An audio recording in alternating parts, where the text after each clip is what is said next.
Hello and welcome to your crash course on training magic combat. Let's get into the basics. Magic combat in RuneScape involves using elemental spells through weapons such as wands, orbs, books, and staves. As you level the skill, you'll be rewarded with more damage and higher accuracy against all kinds of monsters. Using equipment that provides magic strength bonus will also provide you with additional damage. You can view this by hovering over the items in your inventory. Now, to wear certain magic equipment, you will need to level an additional skill, being the defense skill. You can funnel your XP gain from combat into both skills or just one at a time at the switch of a few buttons in your settings. Go to Gameplay, Combat and Action Bar, Combat Experience, and select Magic or Defense, or both. Generally speaking, you focus on leveling your magic over the defense skill, as offense is the best defense.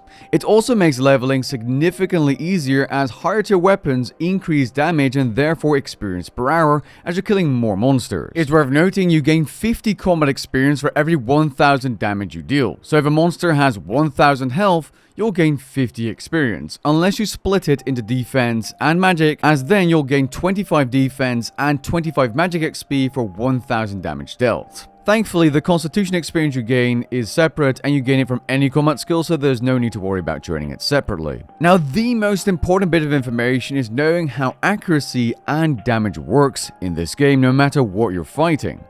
Your accuracy is determined by your magic level and weapons. Accuracy on a target dictates how much of your maximum damage you can deal to that specific target. Simply put, if you can do a maximum of 100 damage in a hit, yet your accuracy on that target, indicated by this percentage beneath your target's level, is 75%, you'll be dealing 75% of that max hit, so 75 damage. If you had 90% accuracy with a 100 max hit, you'd hit 90 damage. If you're unable to view this information when fighting a target, go into your settings, under Combat and Action Bar, and then under Targeting, and tick on Target Information. Since accuracy is so important, choosing the correct spell when fighting targets with a magic combat style is something always worth considering and thinking of. Under the same target information interface, you can view a monster's weakness. If you use that specific type of elemental spell against the target, you gain a significant accuracy and therefore damage advantage. Always make sure you're using the highest tier spell and the most effective spell type available against the creature's weakness. Training any skills faster when using XP boosts. Now, I'm not saying you need to use all of these on screen, but it's an expansive selection of things you could use to increase overall XP gained per hour.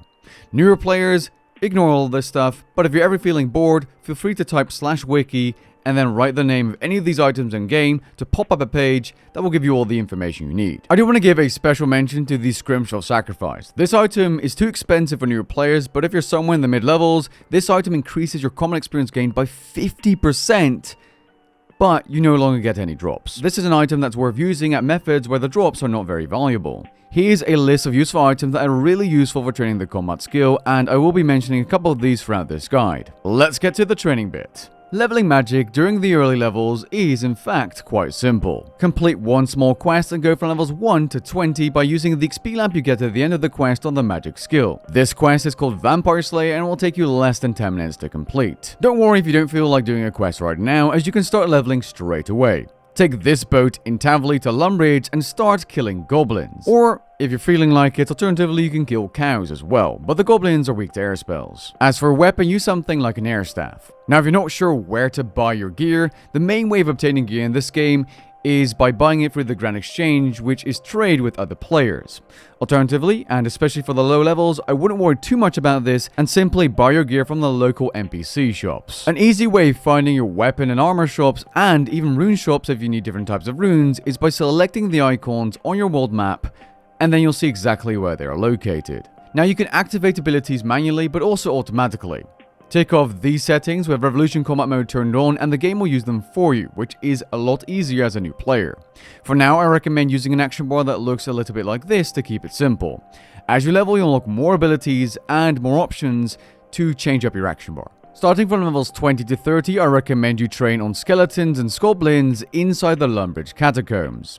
This requires a small 5-minute quest known as the Blood Pact, which you can start by speaking to this NPC outside the Lumbridge Catacombs. Levels 30 to 50, you're going to be training on hill giants inside the Edgeville dungeon. The Edgeville dungeon has 2 entrances. One will require you to run around to get to the hill giants. If you do this once, pick up this brass key along the way and use it to access the shortcut or back door. That entrance is located close to the Grand Exchange, allowing for easy bank access. Alternatively, you can just buy the key on the Grand Exchange. Now, hill giants are weak to air spells, so using those will benefit you.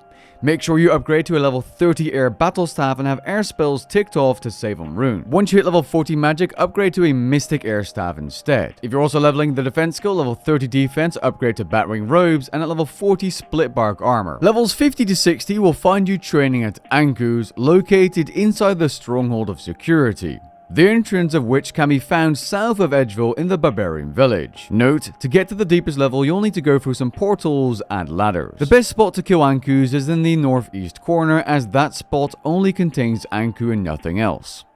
Action bar wise, you use something like this, unless you have Devotion unlocked. In that case, use something like this. Ankus hit pretty hard, so make sure you've upgraded your magic weapons and armor to level 50 gear. Using the Protect from Melee prayer is also quite useful if you've trained your prayer.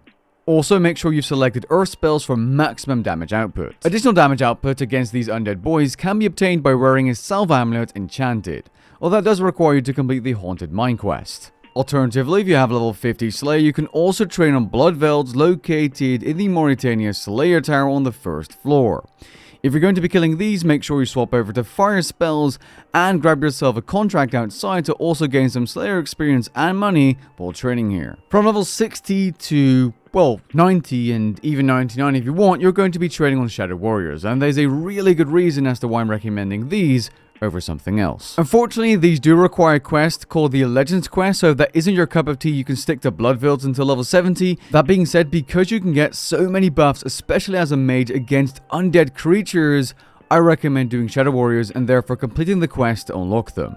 Now, I'll be honest, Shadow Warriors are a little bit tough, especially because you lack AoE or area of effect damage as a mage at this level, but that gets better as you level up. For now, attack 1 or 2 of these at a time, make sure you're using water spells, and equip your Salve Amulet E or Enchanted for extra damage output. If you're struggling with healing, perhaps try and kill some early level bosses to unlock the Vampirism Aura, which allows you to heal from damage you deal. The area you're looking at right now, by the way, is called the PVM Hub, but you can access it through the Drain or Lodestone and going inside here. Once you're at level 70, you're going to want to unlock a very powerful ability, but it comes at a cost. It's called Corruption Blast, and it's unlocked by using a Mazcab ability codex. Unfortunately, this costs 28 million GP, which I'm sure not everyone's going to have, but it's a solid single target and multi-target ability, as the bleed deals damage to everything around it once it hits your target. The ability should be placed at the front of your action bar, and it allows you to gain so much more experience per hour. It also opens up options to other training methods if you really want to try something else like the Abyss,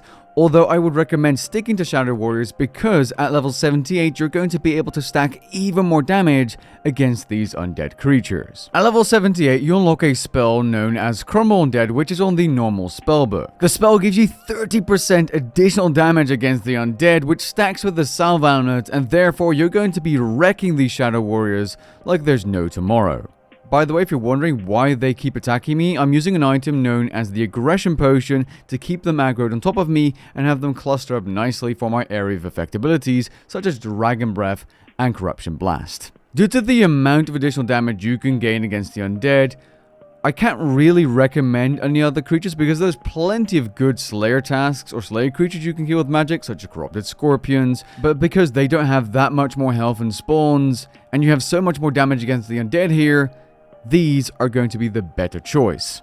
By the way, once you hit level 85 magic, I'm going to recommend you complete the World's Wakes quest, because by completing it, you'll unlock this ability called Sunshine, which allows you to deal more damage for a certain amount of time in the area you're standing in. It's a no-brainer and something you're going to want to have in any situation. Speaking of action bars, at this point, level 85 magic, you're probably going to want to have your action bars set up a little bit like this. At level 90, you can choose to diversify to other training methods. In fact, you have many options at this level. A personal pick, if you don't intend to stick to Shadow Warriors, is Abyssal Savages, although these do require level 95 Slayer to take on. You can kill these in the Santissim Asylum or in the Deep Wilderness. If you're thinking about the Wilderness ones, make sure you turn off PvP first at the Vala NPC in Edgeville. If you're thinking of giving these a try, I recommend completing the City of Santissim quest for 2 spells. One is Insight Fear, a powerful combat spell which is fantastic when using the Tsunami ability as it requires less adrenaline, and the second is Animate Dead. Animate Dead reduces damage taken based on how much armor value you have while wearing magic tank armor, so think Sea Singers or Crippling armor. Having the upgraded Infernal Puzzle Box is also fantastic to reduce damage taken inside the wilderness and also increase damage dealt. As you might have noticed, I'm starting to mention more and more requirements, and that's basically how it's going to go beyond level 99 as well. At that point, I'm going to recommend leveling Slayer for things such as Armored Phantoms, Moss Golems, Abyssal Lords, and so on. And there's a lot of nuances for those creatures and methods to get the most out of them, at which point you're going to need to watch separate guides. Remember, YouTube video guides are your best friend. For now though, I hope this leveling guide was helpful, and if it was, be sure to leave a like down below and maybe even consider subscribing. Catch you guys in the next one. Peace.